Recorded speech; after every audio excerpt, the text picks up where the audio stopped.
സ്തുതിയായിരിക്കട്ടെ. ചരിത്രത്തിലുടനീളം നമ്മൾ കണ്ണോടിക്കുമ്പോൾ വിവിധ തരം ആൾക്കാരെ പല സ്വഭാവമുള്ള അല്ലെങ്കിൽ പല വ്യത്യാസങ്ങളുള്ള ആളുകളെ നമുക്ക് കാണാൻ സാധിക്കും. ചിലപ്പോൾ ജീവിത പ്രശ്നങ്ങൾ ഉണ്ടായിട്ടും അവയെ നേരിട്ടവരായിരിക്കാം, അല്ലെങ്കിൽ അതൊന്നും ഒരു കാര്യമല്ല, നമുക്ക് ഒരുപാട് കഴിവുകൾ തന്നിട്ടുണ്ട് എന്ന് തിരിച്ചറിഞ്ഞവരായിരിക്കാം. അങ്ങനെ ഒരുപാട് വ്യക്തികൾ. ദൈവം നമുക്ക് രണ്ട് കണ്ണുകൾ തന്നിട്ടുണ്ട്. ഒരു ദിവസം ഈ കണ്ണുകളുടെ രണ്ടിന്റെയും കാഴ്ച പോകുന്ന ഒരു അവസ്ഥ നമുക്ക് ആലോചിക്കാൻ കൂടി കഴിയും. അങ്ങനെ ഒരു ജീവിതമായിരുന്നു ഫാനി ക്രോസ്ബി എന്ന പെൺകുട്ടിയുടെ. 1820 മാർച്ച് 24 അമേരിക്കയിലായിരുന്നു അവളുടെ ജനനം. ഏകദേശം 6 വയസ്സായപ്പോൾ അവളുടെ ഒരു കണ്ണിന് ഒരു രോഗം ബാധിച്ചു. ഇന്നത്തെ പോലെ ആധുനിക ചികിത്സാ രീതികളൊന്നും ഇല്ലായിരുന്നാണ് ഒരു നാട്ടുവൈദ്യന്റെ ചികിത്സയായിരുന്നു അവൾ തേടിയത്. ഈ ചികിത്സയ്ക്കിടയിൽ അവരുടെ 2 കണ്ണുകൾക്കും ആ ചികിത്സാ വിദഗ്ധ കാരണം കാഴ്ച നഷ്ടപ്പെട്ടു. ജീവിതം മുഴുവൻ ഇരുട്ടിലായി. നമുക്കൊന്നും ഓർക്കാൻ കൂടി പറ്റാത്തൊരവസ്ഥ. അങ്ങനെ അവൾക്ക് തന്റെ കാഴ്ച നഷ്ടപ്പെട്ടു. അതിന് കാരണക്കാരനായ ഡോക്ടറിനോട് ഒരുപാട് ദേഷ്യം തോന്നി, അമർഷം തോന്നി. നമുക്കൊക്കെ ഉണ്ടാകുന്ന ഒരവസ്ഥ തന്നെയാണ്.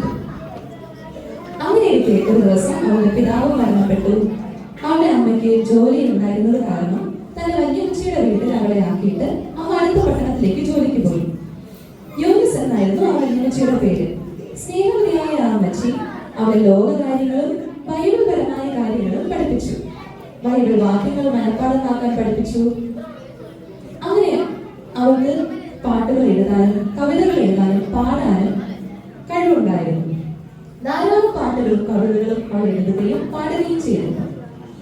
അങ്ങനെ അവളുടെ കവിതകളിൽ ഏറ്റവും പ്രസിദ്ധമായ ഒന്നാണ് Blessed Assurance Jesus is mine.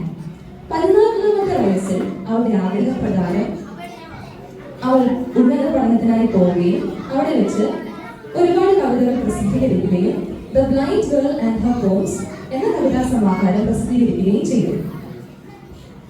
തന്റെ കാഴ്ച നഷ്ടപ്പെടുവാൻ കാരണക്കാരനായ ഡോക്ടറോട് അവൾ ക്ഷമിക്കുവാനും ഒരു വിരോധവും വയ്ക്കാതിരിക്കുവാനും അവൾ തയ്യാറായി. ഈ കഥയിലെ ഗുണപാഠം എന്താണെന്ന് അറിയാമോ? നമുക്ക് ചിലർക്കെങ്കിലും ഉള്ളൊരു പ്രശ്നമാണ്, ദൈവം നമുക്ക് എത്ര കഴിവ് തന്നാലും നമ്മുടെ കുറവുകളിലേക്ക് മാത്രമായിരിക്കും നമ്മുടെ ശ്രദ്ധ.